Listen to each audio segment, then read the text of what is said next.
دو الگ الگ چیزیں ہیں. گھر گھرستی, زندگی کے تجربات اور گھر سے باہر کس طرح رہنا ہے اس کا ایکسپیرینس ان کو ضرور ہے, لیکن آج کی نئی جنریشن کو جو نئی ٹیکنالوجیز کا اور بہت سارے نئی باتوں کا جو ان کو علم ہے اس کو ایڈمٹ بھی کرنا چاہیے. اگر یہ کولیبریشن ہو جائے نا باپ بیٹے کے اندر, فیملی کے اندر, کہ باپ اپنے بچوں سے کئی چیزوں میں مشورہ کرے, اس سے ان کا کانفیڈنس ڈیولپ ہوتا ہے. اصل میں بعض اوقات یہ ہوتا ہے ہر بات میں جب یہ کہ تمہیں کچھ نہیں پتا, بچے کو جب باپ یہ کہہ رہا ہوتا ہے نا کہ تمہیں تو آتا ہی کچھ نہیں ہے, تو وہ اس کو ڈیمورلائز بھی کرتا ہے اور اس ٹونٹ کی وجہ سے, اس طنز کی وجہ سے وہ اچھی باتیں بھی نہیں مان رہا ہوتا. پھر وہ سامنے سے کہتا ہے آپ کو بھی کچھ نہیں پتا, آپ کو کیا پتا ہے. تو یہ نہیں ہونا چاہیے. باپ کی ریئلائز کرے بیٹا کئی چیزوں میں تم مجھ سے آگے ہو, میں تم سے سیکھنا چاہتا ہوں, کوئی حرج نہیں ہے, کیونکہ نئی ٹیکنالوجیز, نئے علم, نئی دنیا کے تقاضے بہت انہوں نے سیکھ لیے.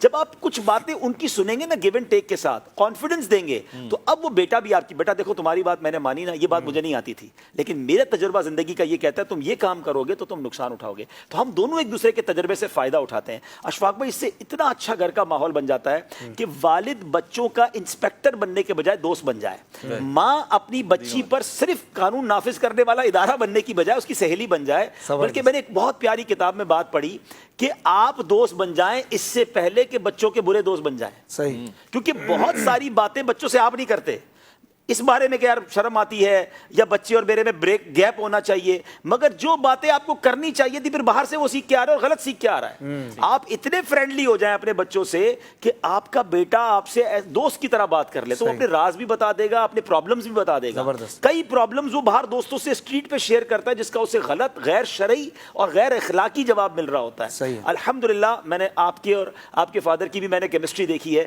میں اپنے والد صاحب کی بات کروں, وہ میرے دوست تھے, صحیح ہے, بالکل دوستوں کی طرح رکھا, اور اتنا فرینڈلی ہوتے تھے کہ اپنی ہر بات کر لیتے تھے.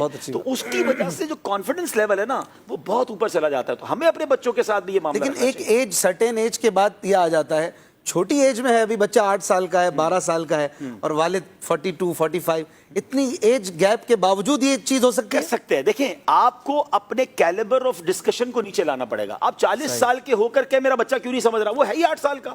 آپ پہلے اپنے دماغ کو 8 سال پہ لائیے. صحیح, استاد جو ہے وہ اسی پر آ کر, مثال کے طور پہ ایک استاد پی ایچ ڈی ہے اور پہلی جماعت کے بچے کو پہلی جماعت کی کتاب پڑھاتا ہے, پی ایچ ڈی کی کتابیں نہیں پڑھاتا, وہ اس کو اسی طرح ABCD ڈی پڑھا رہا ہوتا ہے, حالانکہ مسکرا بھی رہا ہوگا کہ ABCD ڈی پڑھا رہا ہوں میں, لیکن اس بیچارے کا لیول آف انڈرسٹینڈنگ ہی ہے نا. تو آپ کو جب بھی زندگی میں کسی بھی عمر کے بندے سے بات کرنی ہے, پہلے اپنی جہت کو ادھر لے کر آئیں. مطلب کلم الناس علی قدر عقولہم, آپ لوگوں سے ان کی عقلوں کے مطابق بات کریں نا. یہاں باپ بعض اوقات اریٹیٹ اس لیے ہو رہا ہوتا ہے, میری سمجھ کیوں نہیں رہا, یہ میری مان کیوں نہیں رہا. ارے بھائی بابا, تم 50 سال میں جو چیز سیکھے ہو یہ 12 سال میں کیسے سیکھے گا. 12 سال کا بچہ کیا سیکھ سکتا ہے آپ کو وہ بتانا چاہیے. سبحان اللہ, ماشاء اللہ.